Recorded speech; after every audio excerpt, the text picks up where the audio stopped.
Hola amigos, ¿qué tal? Como de costumbre, revisando la prensa de muchos años anteriores, esta vez el diario El Sur publicó en diciembre del año 1941 la historia que ya muchos conocen sobre el Güeñe Ignacio.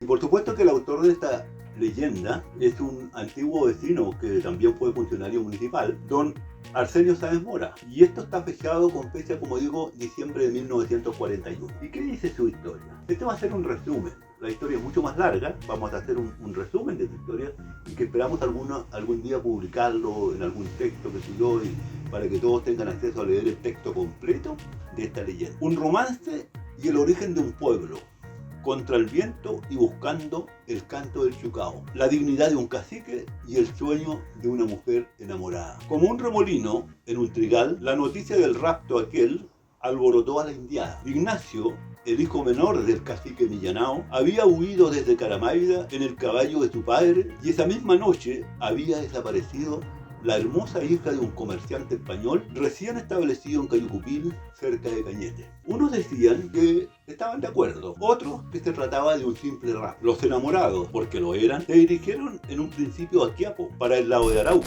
Luego, temiendo a la delación, vagaron entre las rucas amigas de las serranías de Ranquil y de Cupaño. Pero las 3 lunas pasaron y había que levantar su ruca propia. Muy de madrugada, subieron a la meseta. Tenían que caminar contra el viento y el lugar elegido debía ser aquel en que les cantara por primera vez el chucao antes de salir el sol. Esto les aconteció tal vez 1 hora después de su partida del Bajo de Cupaño y recién que cruzaban hacia el sur el camino que durante la conquista comunicaba los fortines de Tucapel y Quiapo. Solo hasta ahí llegó su peregrinaje y pronto se alzó en un claro del bosque el rancho hospitalario del indio Ignacio y la hermosa españolita. De acuerdo a esta lectura, podemos deducir que del Bajo Cupaño, al llegar a Los Álamos, transcurrió 1 hora. La españolita quiso tener una quinta y el indio Ignacio fue una noche hasta Cayupil y del huerto de su suegro se trajo hurtadas varias plantas. Entre estas venían algunas de álamo que la españolita cuidó con esmero porque esos árboles daban manzanas de oro. El indio Ignacio vivió en buenos tratos con la gente del gobierno. Fue muy amigo primero de don Pedro Alcántara, comisario en comisión de todos los indios costinos hasta Imperial. Y más tarde, amigo del célebre comisario Zúñiga.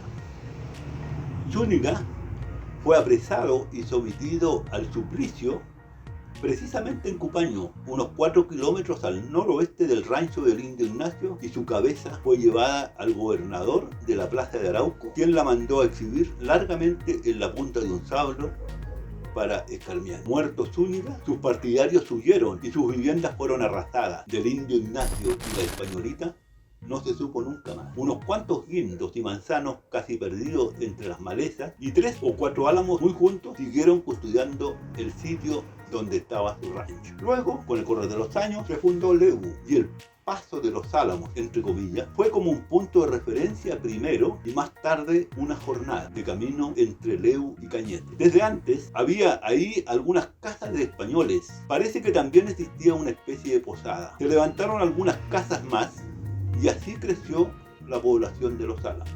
Los Álamos, que le dieron su nombre a este pueblo y que plantó la españolita, no hace muchos años que fueron cortados. Estamos hablando de la década del 40, 30, 40. Todavía hoy se ve el tronco de uno de ellos como un pobre muñón herido por el tiempo. Manzanas de oro, sueño de una mujer enamorada. Historia que escribió nuestro vecino Arturo Sáenz Mora y que fue publicada en el diario El Sur un 23 de diciembre del año 1941. Y eso es todo por hoy, pero hasta pronto.